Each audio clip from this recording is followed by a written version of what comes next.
All right, good afternoon, everyone. Thank you for coming out. Hope you have enjoyed the conference. I'm Paul Campbell. I'm a first-year MIT Sloan MBA student, and it is my distinct honor and privilege to introduce to you this conversation, which I think, in my opinion, will be the highlight of the conference. We have here for the next hour a one-on-one conversation between Malcolm Gladwell, best-selling author, and new NBA Commissioner Adam Silver. This conversation will go until 2 o'clock. We'll leave the last 15 minutes for questions and answers. If you'd like to submit a question, you can do it one of two ways. One, you can text your question to the number 22333. Start your question with the keyword commish, C-O-M-M-I-S-H. Or you can tweet your question to @poll with the keyword commish and then your question. With that, I'll turn things over to Malcolm. Thank you. Thanks to all of you for showing up, and to Adam for agreeing to this. Is he on? Can you guys hear him? Oh. How's that? Can you hear me now? Oh dear.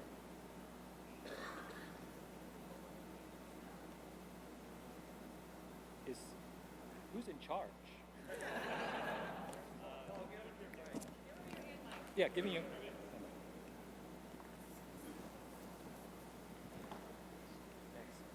Does this work? I got it. Switch out real quick. There we are. Well, I'll try again.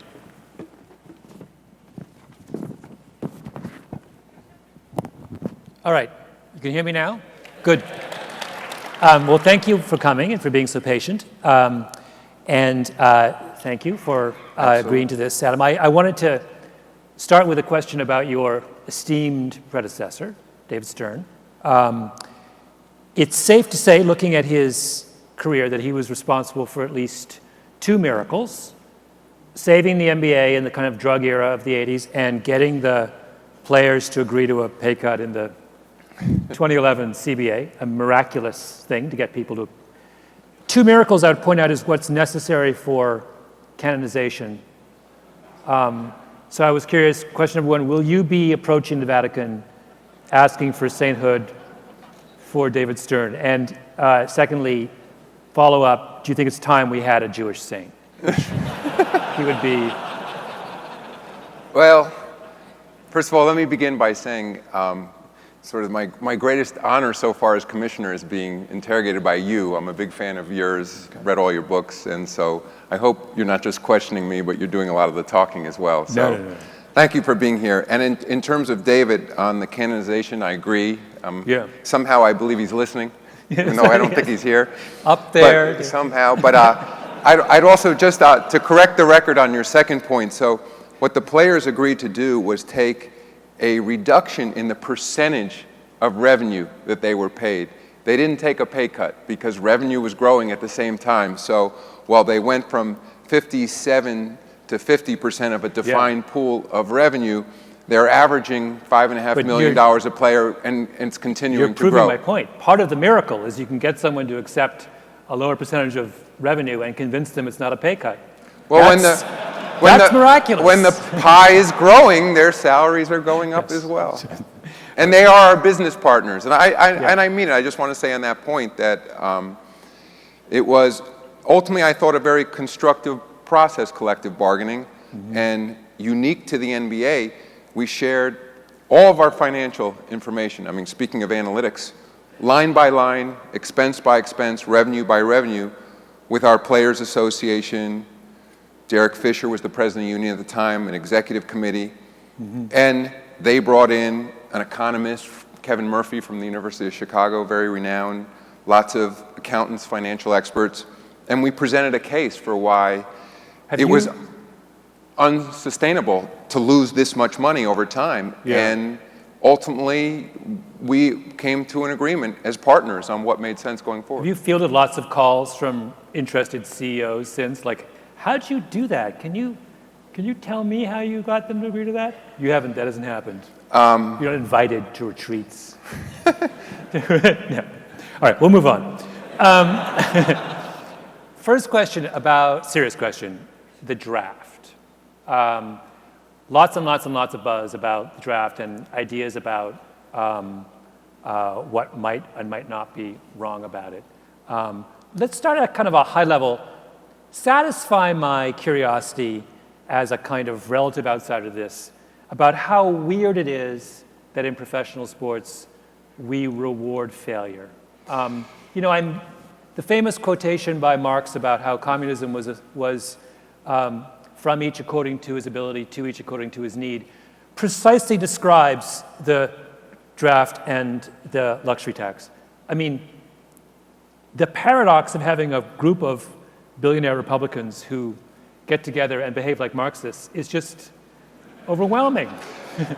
So it's a great point, and every cycle of collective bargaining that we go through, we end up hiring economists to help us, and the union, as I said, has economists as well. This time, a guy named Barry Nailbuff from Yale helped us. And I always get a kick out of the fact when the economists first come in, we have a general meeting, we say, take our current CBA, our bylaws, our constitution, our guidelines on how we operate. They go away and they say, all right, they're academics. They say, we'll study this and then we'll come back and we'll present some ideas for you. And it always happens, and Barry did the same thing. They go away, they come back, and you can tell they sit down with you and they're really excited. They want to tell you something. And so Barry sat down and he said, you have it all wrong. Your incentives are completely backwards. You've created an incentive for teams to be bad. And that's, of course, what the draft is and why we have a draft lottery. And I'll only say, I think it's the same issue. It's the reason why historically so many commissioners have been former antitrust lawyers of sports leagues. And that is that the case we present is that we're not true economic competitors. Because, of course, if we were true economic competitors, our teams would be trying to put each other out of business. In fact, they agree to give to the worst performing team, arguably the best player coming in. They agree to share all kinds of revenue. It's not just the direct revenue sharing transfers of the Lakers write a check for $50 million to their partners and say, hey, it's important to us that you operate in a way where you can afford a competitive payroll. But we share enormous amounts of collective revenue, so much so, something that's often lost. The way our national TV deals work is that the more popular your team is, the greater number of local broadcasts we take away. And that's a direct cost to the teams, especially as the local television deals go up. So I'd say, I mean, whether called a form of socialism, as some do in terms of how sports leagues operate, I would say from an economic standpoint, we're a single enterprise. We're trying to create competition among the teams, and that's what leads to the system. And then on the lottery in particular and our draft, we've continued to tinker with it because we are, I mean, by definition, that's why we have a draft lottery, because we're concerned about those disincentives that are built into the system to win. Do you think at the present time the disincentives towards excellence are too great with the lottery system? You know, I'm not sure. I think as we've become more sophisticated, as conferences like this to exist, even in the short time I've been here so far today, I've been handed a few business cards already saying, I've got a better idea for how you do it. You know, and I know, I read that in the last few days here, Mike Zarin's proposal from the Celtics on using a wheel, I mean, also an interesting idea. So I'm open to taking a fresh look at it. You know, we've experimented with changing the odds. I think one of the fundamental mistakes we made years ago at the league when we were less sophisticated about analytics, where if you were the worst performing team historically without a lottery of types, if you had the worst record, it was a 1-to-1, obviously, chances of then having the first pick. And so what we did initially with the draft lottery is said, well, we have to dramatically reduce the odds that you'll get the first pick. So, and we've kept moving it over the years, but so let's say now it's roughly a 20% chance if you have the worst record, you'll get the first pick. But of course, the really smart analytical people at the team are just doing all kinds of comparative analytics. So they're saying, well, even if we have a 20% chance, that's still a lot better than, of course, a random chance of getting it. Mm-hmm. So, you know, I'm not sure whether we're at the optimal point. At the same time, and I know that there was some discussion yesterday about so-called tanking, even to the extent that teams may believe that they have an incentive to perform poorly, I'm not sure if the analytics bear out that being the optimal way to operate in those situations. And in terms of the word tanking, I think it gets used differently by different people. To me, tanking suggests a team goes out to intentionally lose a game.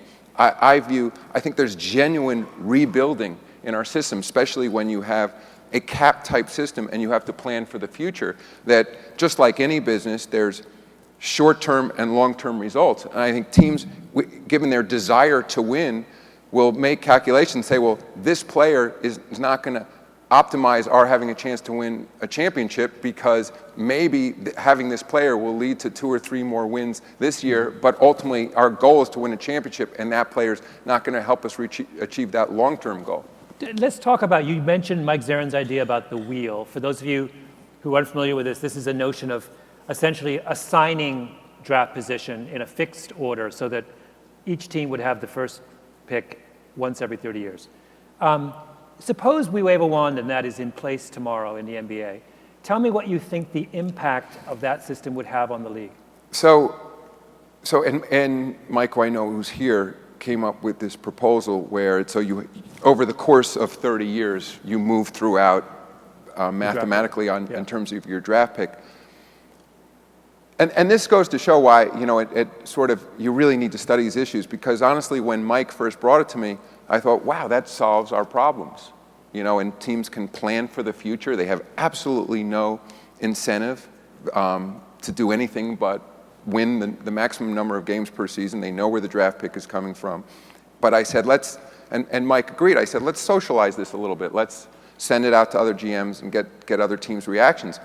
And what came back, maybe it's an obvious issue, but it surprised me, were teams saying that, hold on a second, because there is a belief that certain markets have advantages, that a player may choose to be on the coast or choose to be in a larger market than a small market. I'm not sure if that necessarily is the case, but at least that's the perception. And the concern from some of the teams were that if a player going into college or coming out of high school knows that, we'll take the local team here, the Celtics, get the first pick in 2 years, I'm going to wait an extra year to come out, because now I can game the system as a player. I choose to be a Celtic, I'll wait 2 years. Maybe another player wants to be in Orlando, and that player will wait till he's a junior to come out because he says, I want to live in Orlando. And I think there was concern, appropriately so, from our teams that changed. I've heard that objection, and that objection strikes me as really lame. I mean, because it proposes that the player can accurately predict where they're going to be taken in the draft. Suggestion number one. And two, that the teams themselves wouldn't react to this very thing simply by trading their draft picks. So if the Celtics really want to take Joe Blow from Northeastern, and Joe Blow is consensus number one and says, I'm coming out next year, the Celtics swap their pick with yeah, that's what we heard back from the teams. I mean, as I said, I like the idea initially, and we're still studying it. I'd only say that, again, basketball is so unique that it's both a team and an individual sport. I always say in terms of parity in basketball, even if you and I took a group of basketball experts here and put the cards on the table of the roughly 450 players in the league and said, let's create maximum parity. We want NFL-style parity, any given Sunday type parity. I think the issue in the NBA is we all recognize that if you don't have one of whatever it is, 12 players, 15 players in the league, maybe it's a smaller number, you have a very small chance of winning a championship because an individual player can be so dominant in this league. And then there are these players that come around, maybe it's not every year, maybe it's only once a generation. But I think I remember reading about LeBron when he was in 9th grade, and we saw him then coming along, and I think whether we could have predicted how many championships he'd win, I don't know, but there was no question that he was a game changer for any team who could get him. So I think then there's that sense that for the team that thinks it's my turn, it only comes once every 30 years, and this guy makes it clear that don't bother, I'm not going to play for you, or he sees I don't have that, or more appropriately in a wheel, he sees I can just wait a year or two and choose my team. That creates an issue. But I'd say it's definitely not the perfect system we have right now, and based on the amount of discussion we have about it, it's one of the top topics that I'm asked about. I am struck by the fact that when you first heard that idea, you were quite taken to it. In other words, there is a profound level, or at least a significant level of dissatisfaction in your own mind with the current system. Yeah, in part, and again, because I'm not sure if the analytics support this notion that you can game the system even in terms of I'm going to lose this many games, or my desire is to have this record, and it requires a lot of predictions in terms of how good somebody's going to be, where you're going to come out in the lottery. But I'd say in terms of the business of the NBA, the fact that there's so much chatter, I don't know how else to say it, from the beginning of the season about the notion of tanking, the amount of time spent here talking about tanking, of course that concerns me from a business standpoint. Along the same lines, let's talk about the playoffs. Hypothetical, suppose you have to change the playoff structure. Standing pat is not an option. What would be your preferred, so I'm not saying this is what would be your number one revision, proposed revision? I'm fascinated with the notion of a play-in tournament. You know, Bill Simmons, something he's talked a lot about, so for those who aren't familiar with the concept, we have 8 teams in each conference that make the playoffs, and rather than having the 8th team with the 8th best record, you would have, I guess, every available team in that conference who hasn't already locked a playoff spot compete in some sort of tournament for that 8th spot. Now, interesting how it affects incentives, and maybe that the team that is rebuilding still doesn't have an incentive to get into the playoffs. I'm not sure if that's the case. It also, in case of certain teams where star player's been injured for a portion of the season, or where the team didn't gel till later in the season, that team can become a competitive threat. And so I like that idea. I think the other issue, although I'm not proposing changing it, is that by having 7-game series, you reduce the randomness of the outcome. I mean, I think what's so exciting about college basketball, and I'm a huge college basketball fan, is the single elimination tournament, the NCAA tournament, and there, statistically, you're going to have a lot more upsets. Yeah. And so I think for us, I have mixed views. I mean, and I can't think of a better way to do it now. And I love the drama, the narrative of a 7-game series, and I think the Spurs Heat were a perfect example of that last year. That especially in the first round of the playoffs, sometimes when one plays 8, it's so lopsided that everyone's just waiting to get to the next round. Yeah. What would a parallel? By the way, I'm glad this is off the record. Yeah. A parallel question is, how often do your ideas or the league's ideas about what is best for the future of the league, how often are they in conflict with the collective wisdom of the owners? You know, I'm not sure about that. I mean, I'd only say that we have a new generation of owners in this league. I know I just ran into Vivek Ranadive, who you've written about in the past, new owner in Sacramento, and they're hard chargers. I mean, they have a lot of ideas. As the value of these teams has grown exponentially, I mean, these are enormous investments, even for, it doesn't matter how wealthy you are, these are enormous investments, and our owners are incredibly passionate about winning and innovation. And so now, I mean, we're just in the process. I mean, for me, as the new commissioner, I'm trying to figure out the optimal way to get owner input, because every owner, it's not a typical corporate board in that they don't have a fiduciary obligation to the whole. They're there to win. And because of that, their point of view is often determined based on what particular players they have on their teams. They might want particular rule changes because they have a big man or don't have a big man, or they know that, you know, they have a high draft pick coming up in the lottery, or they like a particular style of ball. So I'm trying to find the optimal way to take into account the input from this incredibly accomplished and smart group of people, and often it's multiple owners at any particular team, and, you know, and innovate and come up with the best results. So, I mean, I'd like to think, I mean, to me, the ultimate issue is our customers, is the fans. Yeah. But I guess on you're thinking out loud about a playoff tournament. if you polled 30 owners right now, what do you think they would break down on yes or no on that?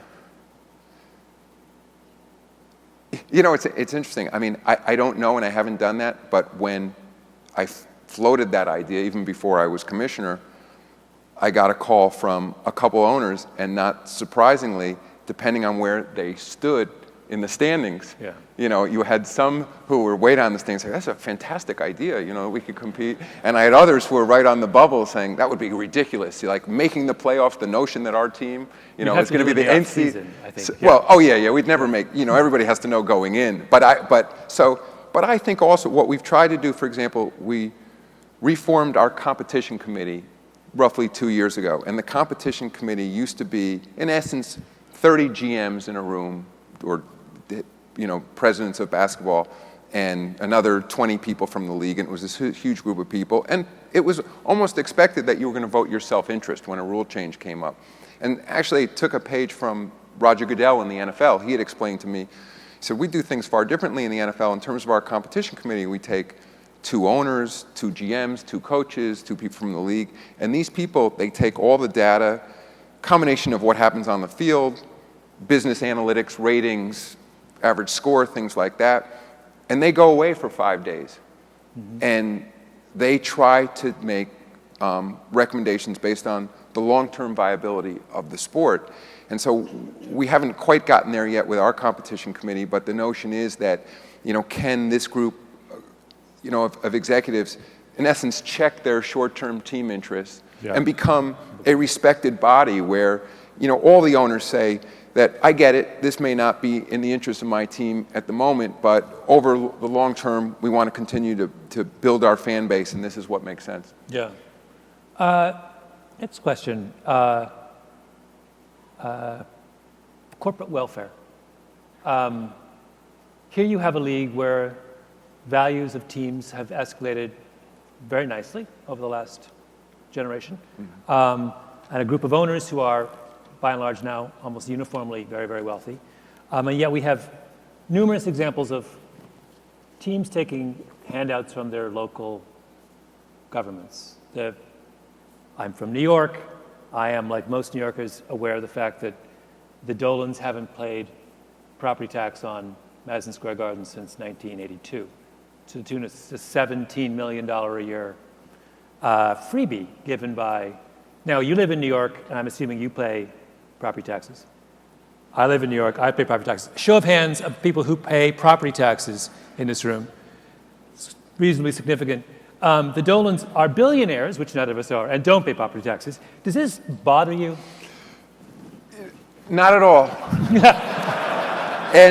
And I'd also say on behalf of the Dolans, and again, Madison Square Garden, I mean, they're the majority owners, but it's a public company. They very publicly just invested $1 billion in what they call transforming the existing Madison Square Garden. And municipalities are in a position to make those decisions. Is it worth it to them? I just renovated my apartment. I'm not getting a tax exemption from the city of New York. But you didn't create, I don't know if you're inviting all your neighbors in. I'm not charging people for showing up at my house. But I would say, have you been in the new Madison Square Garden? I mean, it's a spectacular, but that's not you know, the point, show palace. I'd only say that what they've done is these arenas. They're not the Medicis, first of all. Secondly, they're the modern town halls. I mean, that's a building that's utilized sometimes 2 events a day, virtually every day of the year. And I'd say the same thing about Brooklyn, by the way, the new arena. That's the very reason why they should pay taxes on it. So in other words, you're saying it's an investment that is enormously valuable to the Dolans, and because of that, they shouldn't pay property taxes. The opposite is true. Well, I'd only say you're picking one form of tax. I mean, you know, we'd have to sit down and say, well, how much tax revenue are they generating for New York City by virtue of those 350 dates or so that they bring to the city, the amount of economic, you know, impact of the investment that people make by attending events there, by the ancillary businesses in the neighborhood for both Barclays and Madison Square Garden. By the way, this is what I was hoping for. Come on. This is very, very, very shaky ground you're on here. by virtue of being a highly successful business, Right. that does not give you moral claim to evade your responsibilities to the community of which you are part. Well, but so take the Sacramento Kings. So, and Vivek is here. So their mayor, Kevin Johnson, former NBA superstar, cut a deal. It's sort of the classic public-private sector partnership in which, in essence, he said, if this NBA team will stay in our community, we will make an investment, of roughly half of what it costs to build a new arena. You, Vivek, and your partners come in, you'll invest the other half. We'll have this community asset. We'll have an NBA team here. To me, I assume your logic would extend to that, because whether or not they waive property taxes or contributed $250 million up front, it's of course the same issue. It is the same issue. It is particularly egregious in the case of billionaire owners of one of the most valuable franchises in the free world, sitting on an asset which is considered to be one of the greatest pieces of real estate in New York City. So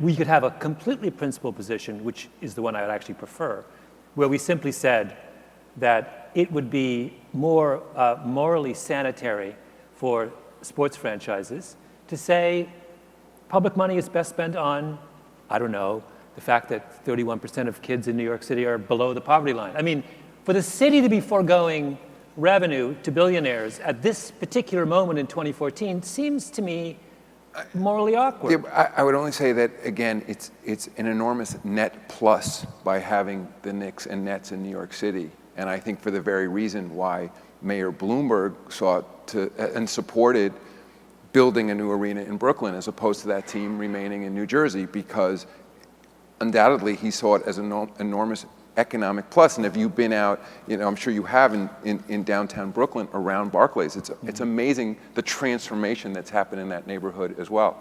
Yeah. I mean, I know there is a larger end. I'm doing my best.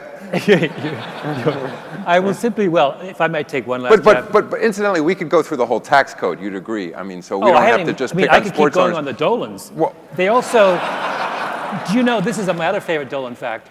Until this year, they got a break of $650,000 a year on their electricity bill from Con Ed. Why? I don't know. Because maybe basketball players are deserving of breaks on their electricity bill in a way that, when your cable goes out in Academy Awards, don't call me. That's all. No, but I will, and then I'll leave it. One last point, and then I'll leave it. I'm just wondering whether it is time, given the extraordinary success of the business side of professional sports in the last 15 years, whether it's time for the league to stand up to the public and say, it's not appropriate for us to take your money. Again, because we're at an analytics conference, I'd only again challenge your fundamental premise back to your point about collective bargaining. So, and it's not a point I'm proud of, because I've been a league employee for 22 years, but when we went into our last cycle of collective bargaining, what we presented to our players was a business that in aggregate was losing roughly $300 million a year. So yeah. To say it's a, I'm smiling. I can't help myself. Go on. But, the numbers are the numbers. And I'd only say that, you have, whether it's for, the greater fool theory, as some people call it, or for, it's wealthy people who choose to reinvest in their communities, civic pride, there's all kinds, an economist would find all kinds of reasons why there's rational investments in these teams. I'd only say that while my job is to build this business, that I don't buy into your fundamental premise that there's these monopoly profits being made by these team owners. Yeah. This is a business where, incidentally, it's not, as I say to our players, it's not 50% of the profits that are going to our players. It's in essence 50% of the gross revenue that the business generates as well. And I do believe, and maybe I am drinking the Kool-Aid, having been doing this for a long time, but when I travel to communities around the league and see the impact of these franchises, I don't even know how to measure it. And I in the same way that a franchise that's not doing well has an enormous negative impact on the sense of the community. And so, what it meant for, talking to Paul Allen, who owns, the Super Bowl champions in Seattle, but also owns the Portland Trailblazers, of the impact in Seattle for that community on winning the Super Bowl. The impact having been in a market like San Antonio or Oklahoma City or Miami or Houston. So, your notion is that somehow all of these communities are acting economically irrational, that all these politicians are somehow not acting in the interest of the community by agreeing to these public-private partnerships with these sports team owners. I'm making it. There are two separate issues here. One is whether it is in the short-term interest of various communities to cut deals, given that a team could move to another community. The second issue is the attitude of the owners towards those deals, and that's what interests me here, is that there is a point where owners are clearly being greedy, and it's inappropriate. When the $650,000 Con Ed subsidy was taken away this year, the Dolans filed suit. Goodness sake. Again, I just go back to the billion-dollar investment in this community asset in terms of Madison Square Garden. Yeah. All right. Let's go on to something less contentious. Or maybe more. PEDs. If someone told me that 25% of the players in the National Football League were on some form of PED, I would say, I'm not surprised. Do you think your number is higher or lower than that in the NBA? So I have no idea what the number is in the NFL, but I have no reason to believe the use of PEDs are widespread in the NBA, both because we test, and number two, it's not part of the culture of the NBA. I mean, I would say in baseball, for example, remember, none of the players were caught through their drug testing, so maybe that makes it, I'm arguing against myself, but also there was a lot of evidence that there was widespread drug use in baseball, and the league dealt with it. I don't have that sense in the NBA. It's hard for me to believe that with roughly 450 players a year, a lot of players moving through the league, if there was the kind of drug use that you're suggesting, anywhere near 25%, that people would be talking about it. There would be somebody, there are great journalists out there like yourself, somebody would be out there and would have found somebody who was willing to talk about it. It may be just that we're fortunate in the NBA that there is a cultural view that those types of drugs are not helpful for performance, where there is a view, again, whether the evidence supports that or not, I'm not sure, but there's certainly a perception that it's helpful in other sports. I don't have that sense. Again, I've been in the NBA for 22 years. I talk to players all the time. I talk to retired players all the time, and I don't hear about it. I mean, so I don't want to be naive. I mean, we don't have HGH testing in our league. It's something that we agreed we would do with the union, and we're waiting to figure out what the appropriate procedures are. Understandably, and I'm sympathetic to the players here, where because it requires the taking of blood, we want to make sure that it's done in the absolute right way, and we're sort of, the NFL and their Players Association are going through the same discussions. And to our Players Association's credit, I mean, that was not a contentious negotiation on agreeing on drug testing 6 times a year, on agreeing for the appropriate procedures, because even if the numbers were anywhere near what you're suggesting, it would still mean that a vast majority of the players would still have an incentive to have a level playing field. It would mean that they don't want to do it, and they don't want to have to unfairly compete against people who are doing it. The evidence from other sports like cycling and others is that you don't really get a handle on the problem until you go to a biological passport. I'm just curious, have you considered that possibility? Do you think that's an appropriate step for the NBA?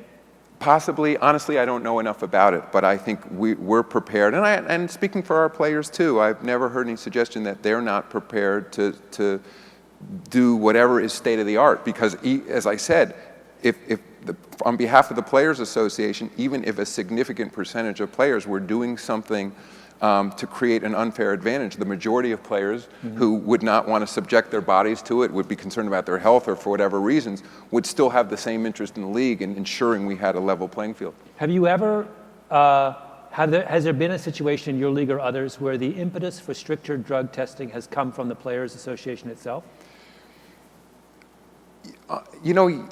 Yes, And I think, though, surprisingly, not in performance-enhancing drugs, but more from recreational drugs. I think there was a sense at one point with our Players Association and from the very players themselves that because it's a team sport, a player would say, I'm not going to say this publicly, but the last thing I want to do is be part of a team where I have teammates who are consuming whatever drug and therefore aren't in an optimal position to contribute to our team. Yeah. So again, I think our players are terrific. I mean, I really mean it. I mean, it's, it was a contentious negotiation over money at the end in collective bargaining, but as I often said to the players who were in the room, think about it, guys, think about this league that we have where there's very few issues that we're really fighting over, especially when it comes to the health and welfare of our players. I get it, there's a pool of money and there's a negotiation over it, but I think most of our players would acknowledge that it's a great league and a league with enormous opportunities. If it was discovered that a significant percentage of NBA players were, say, taking testosterone on a regular basis, which is my guess of what it probably would be if it existed, would that be a bad thing? And if so, why? Again, I'm so out of my element here. I think in part, there's long and short-term issues. I think it would be a bad thing, one, if that substance were bad for the player's health long-term. So I'd begin there. I think, again, when it's a drug where it may be bad for the player's health, give them a short-term competitive advantage, and puts other players in a position where they have to risk their health in order to compete, I think that's a bad thing for the league. I mean, I know that, like Mark Cuban, for example, has made the point about HGH. He said, like, maybe HGH isn't a bad thing. Maybe it's an appropriate drug. I mean, part of we're dealing also with the law. I mean, in certain cases, for example, the recreational, or not, the performance use of HGH is not legal. So, I mean, I think that's part of what we're dealing with as well. But I'm open-minded about these things, and I also don't want to be naive about it either. I think those are things that we in our Players Association have to continue studying. And I think there's also, an appropriate societal role we play, I think, for all sports in terms of the kinds of behavior we're encouraging, especially in a sport like basketball, where it's so widely, where it's the #1 participation sport. And, I mean, kids are watching, and so I think that's part of what we look at too. College sports. A lot of talk right now about, well, there's that ongoing process for certification of football players in Northwestern, and then this broader, seems to be a greater and greater drumbeat for this argument for paying college athletes. Should you have a position on that? Ultimately, yes. And it's sort of something I've been very focused on, even just in my first few weeks as commissioner, and that is, begin with the so-called one-and-done rule, and whether that's good for the NBA and whether that's good for college. And our position has been, through collective bargaining, we have a minimum age of 19 right now, which leads to one and done. And our proposal to the union was it be 20, and that it's not necessarily 2 years of college, but 2 years after high school, they could be playing in our D League, they could be playing in Europe, they could be training, but we think we'll have a better league if players are coming in a little bit older.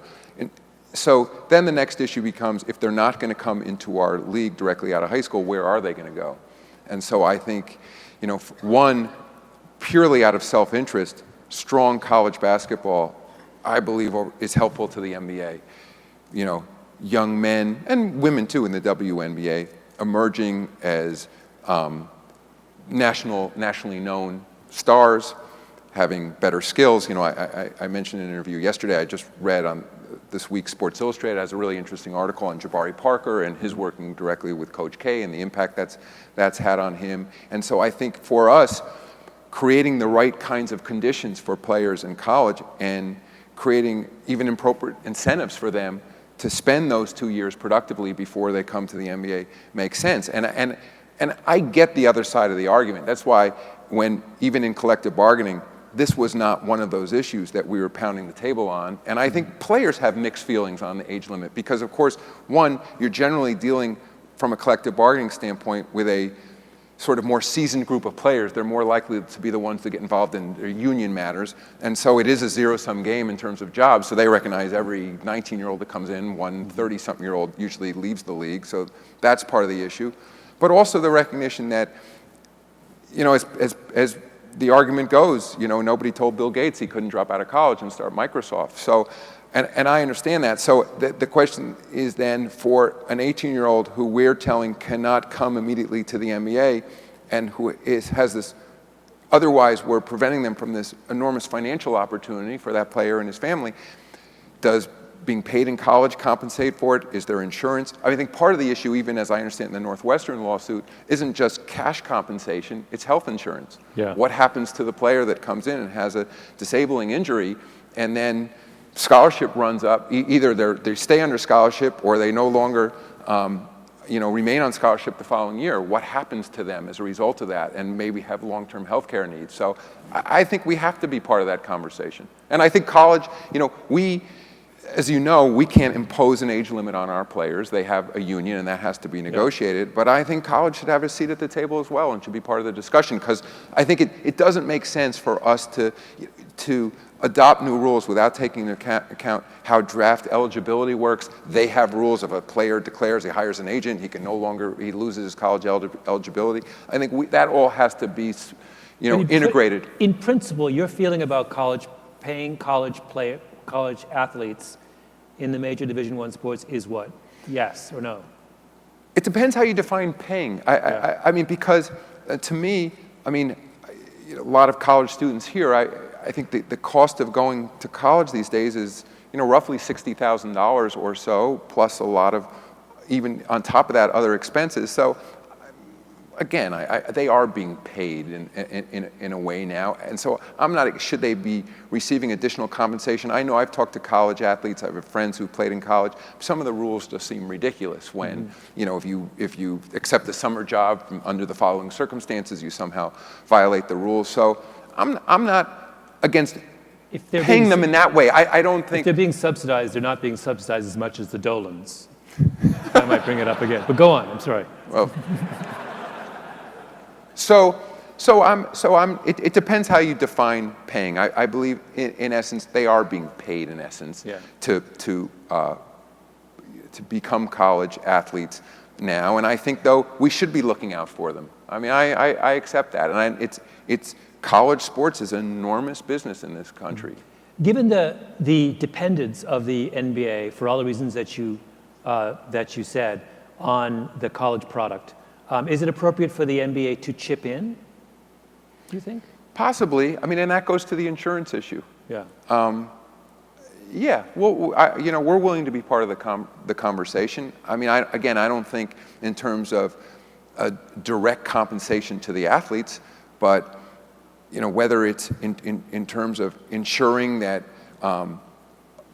a player is, that health care is appropriate, ensuring that a player isn't ultimately giving up a long career of potential earnings by virtue of not coming into the draft. So yes, we should be part of the conversation.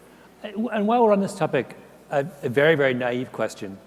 Why is it the case that once I draft a player, that player necessarily has to join the professional ranks? In other words, you were just talking about that article in Sports Illustrated on Jabari Parker and how much he's learning from Coach K. Suppose I decide I'm GM of some club, I draft Parker, and I decide actually, on the margin, he'll learn more with an extra year at Duke than he will in the NBA. Would it be wrong to think of mechanisms by which I could keep him in college, put his salary in escrow, whatever? I don't know how you'd work it out. That's a really interesting issue because that's not our rule, that's college's rule. Yeah. So, and I guess that just makes the point on why we should all be part of the conversation, because that is an interesting idea, that a player gets drafted and a player remains in college. Yeah. So from the league standpoint, it maybe accomplishes our goal that the player, especially in a great program, that the player continues to get great coaching, and it shouldn't be lost, continues to get an education as well. Yeah, yeah. This gives you an opportunity to sit down with some of the most creative and innovative and far-thinking minds in the country in the NCAA. I knew that was coming. A couple other questions. Sorry, couldn't resist. There's no one from the NCAA here anyway, so I don't. There you are. I'm kidding. If you talk to people who are involved in, virtually everyone who is involved in some kind of part of the entertainment business, worries about the youngest generation and their habits. Movie makers worry, book publishers worry, et cetera, et cetera. Do you worry about, and if you worry about it, what's the nature of your worries, and how do you choose to resolve them? Do you mean the habits of the players themselves, No, or people no. following? Oh, I'm sorry. Yeah. I meant the audience, the customer. Is that an issue for you in the same way it's an issue for movie makers? And I think it's an issue for us in terms of the notion of players being role models, and to the extent that their conduct is copied, emulated by kids. I mean, Vivek and I had this discussion backstage about taunting, and where's the line between genuine, spontaneous celebration and taunting?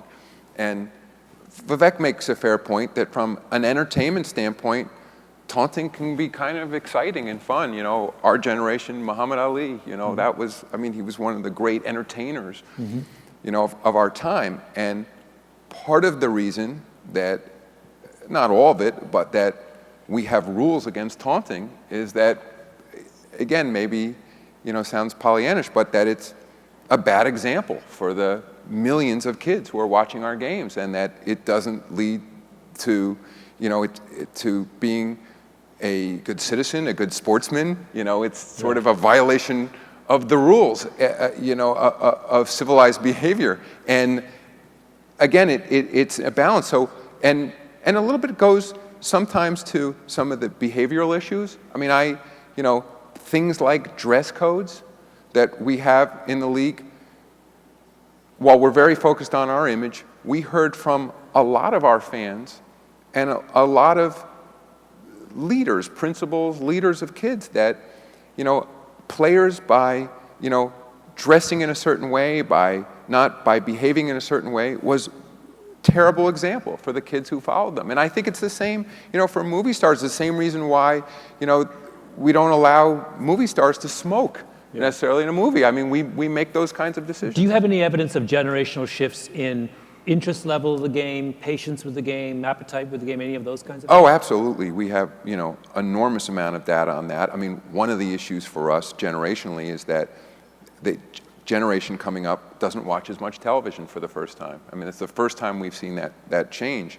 And they consume enormous amounts of the NBA through social media, but in terms of their appetite, not only to watch television, to watch one channel over a long period of time is diminishing. So we have a product that if we were starting from scratch, I'm not sure you would choose to have a 2.5 hour long product, right? Even movies have gotten a lot shorter over time. What's the optimal length, do you think? I don't know. I'll only say that, for example, ratings are a function of average viewers per minute. And so what's happening in terms of our ratings, to think of it in terms of the internet world, we have increased uniques watching our games, but the average minutes are going down to the point where when I first got involved in the league, and I maybe have this slightly off, that the average viewer of our game was watching for close to 50 minutes, and now the average viewer is watching for closer to 30 minutes. So that's going to have a direct... That decline is enormous. It's enormous, but part of it is because when early on in the business, you can only imagine if you're sitting there and you have, in the old days of over-the-air television, 6 channels, or early days of basic cable, 15 channels, and now you have, 2,000 channels on most cable systems, unlimited numbers of channels in essence through the internet, that invariably, if you're sitting and watching a game, you're shifting, you're sitting and you've got, in my case, you have your iPad, like you're talking to me and looking at your iPad at the same time. You have your phone. You have very that discreetly. I will point out. But it's so what's happening is people, it takes that much more effort to hold someone's attention, and so that's an issue we're dealing with in the league. So we have to find other ways, and a lot of it comes through access some of which becomes controversial.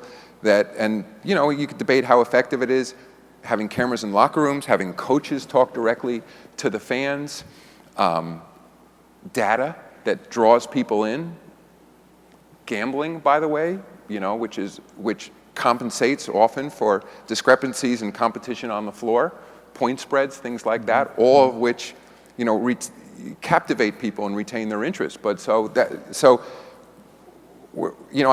fascinated with it, but I think that for this next generation, I mean, we're tremendously popular on social media, and maybe at the same time, while the duration of the average viewer is going down, in many ways, the NBA is ready-made for social media, that the ability to take that clip, that really cool dunk or whatever else, and email it to your friends. Do we have any data on how interest level or commitment to a particular game would vary with length of game? In other words, what would you get if we reduce the average NBA game to 2 hours?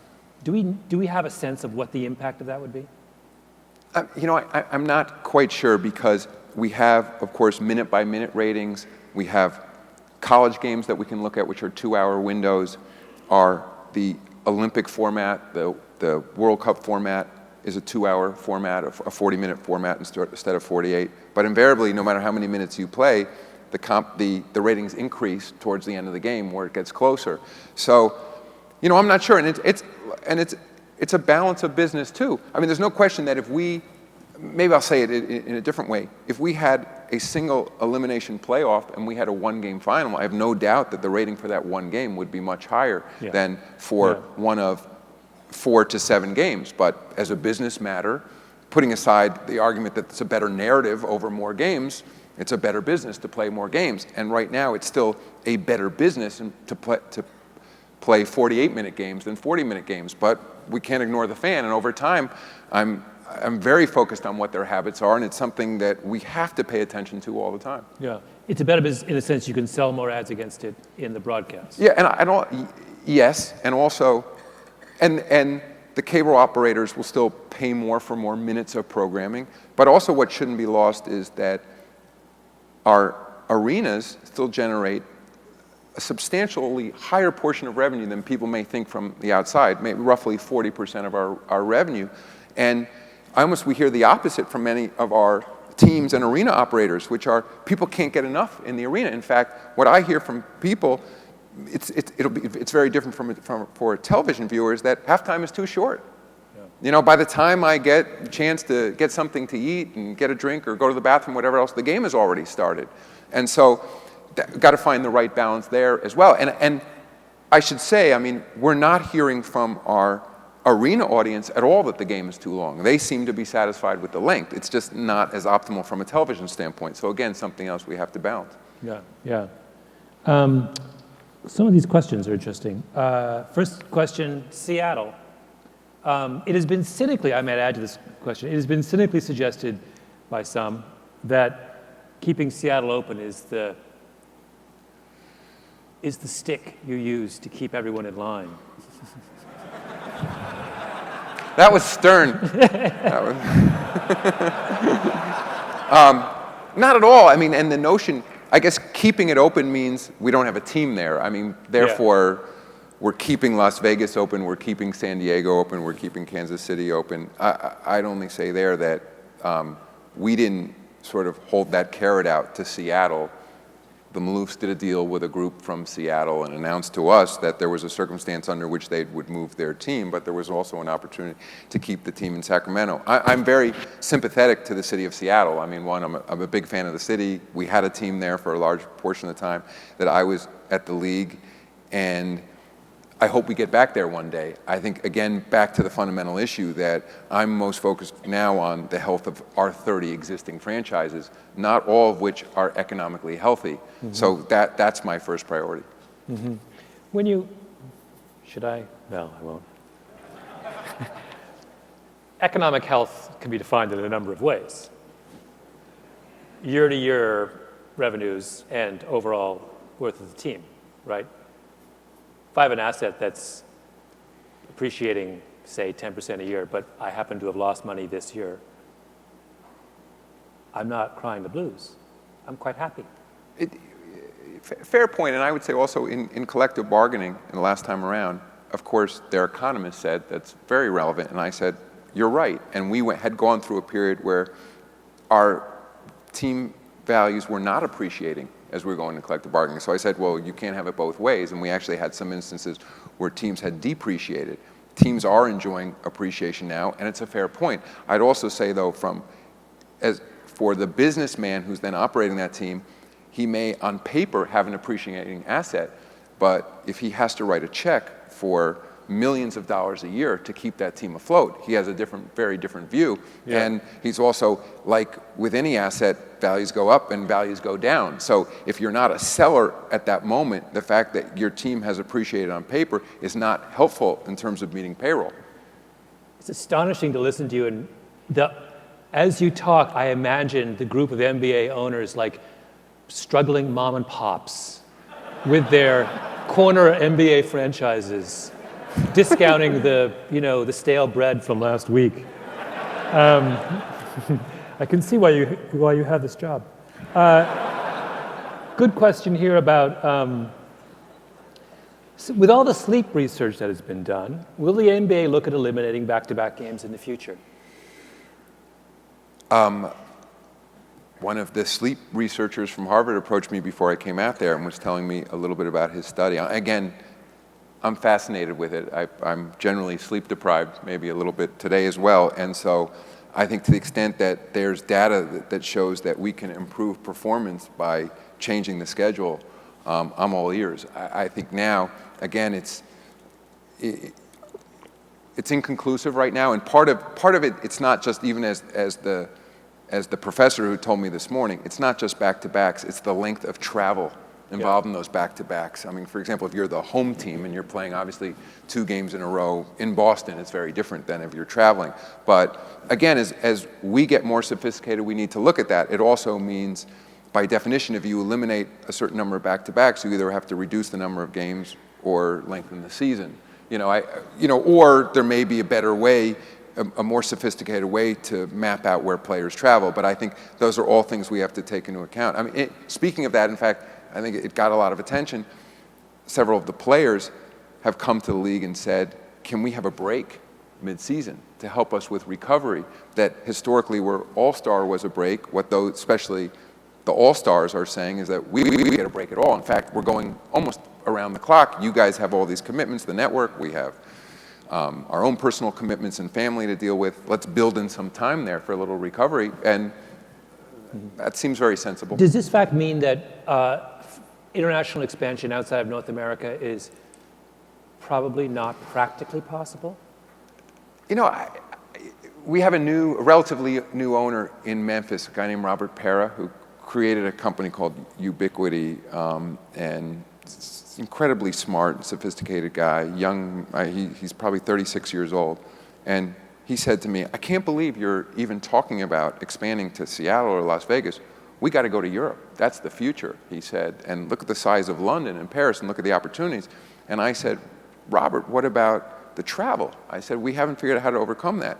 And he said, well, of course, planes are going to become much more sophisticated and they're going to be much faster. That's going to solve a lot of our problem. And I thought, maybe he's right. Is he talking about Star Trek? No, he's talking about what? The Concorde? I think he's talking about a Concorde of types, and he's saying that, maybe the problem will solve itself, that there will be a whole new generation of technology when it comes to airplanes, and travel will be that much faster. So that's one thought. And also, as we've said before, if you think about the distances from Portland to Miami, New York to LA, and then think about from the East Coast to London, and what I've said is that I don't think we could make it work accepting current technology with one team in Europe. But if we had a division in Europe, there might be a way to do the schedule where you come to Europe, you stay for 10 days, you play 3 games there, then you come back. I think clearly the NFL is looking at it. When you play once a week, logistically, it's not as challenging. But we're open to it. Again, I'd only say, it's right now, I don't think, putting aside the logistical issues, I don't think Europe is ready for it in terms of our business to support it. I mean, the arena infrastructure is beginning to be in place, but we're some ways off from where we can make that work. We have time for one last question. I'm going to give you the magic wand question.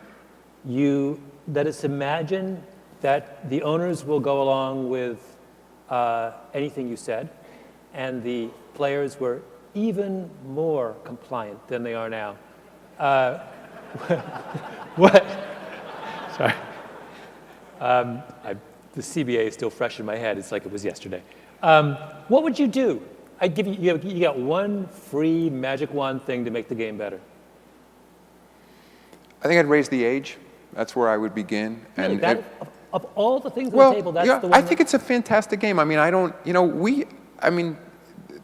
we have a great relationship with our players, and we have a great relationship with our owners. And so there's nothing sitting out there where we're all sitting there saying, this is something we should obviously do, and we're not doing it. It's a very well-run business, and that I inherited. I'm not sitting here taking credit for it. I'd only say there that I think for the immediate issue on the table, and by maybe the 20-year-old is a shorthand, I would just say a better integration of AAU, youth, high school basketball, college basketball, and NBA basketball. I think this is the sport of the 21st century. We have an enormous opportunity. It's the #1 participatory sport in the country, and it's an incredible game. And I think that focusing everyone on the game and what the long-term interests are of the game, and I worry as much so that the 20-year-old issue is a little bit code for youth basketball as well, as whether it's a team sport and whether kids are getting the right kind of training in terms of becoming great teammates, developing the right sort of skills that allow them to be great teammates, which aren't all focused on, individual statistics. That's my #1 priority right now. Yeah. Well, thank you very much, Commissioner. Thank you. This was fantastic. Thank you. Thank you.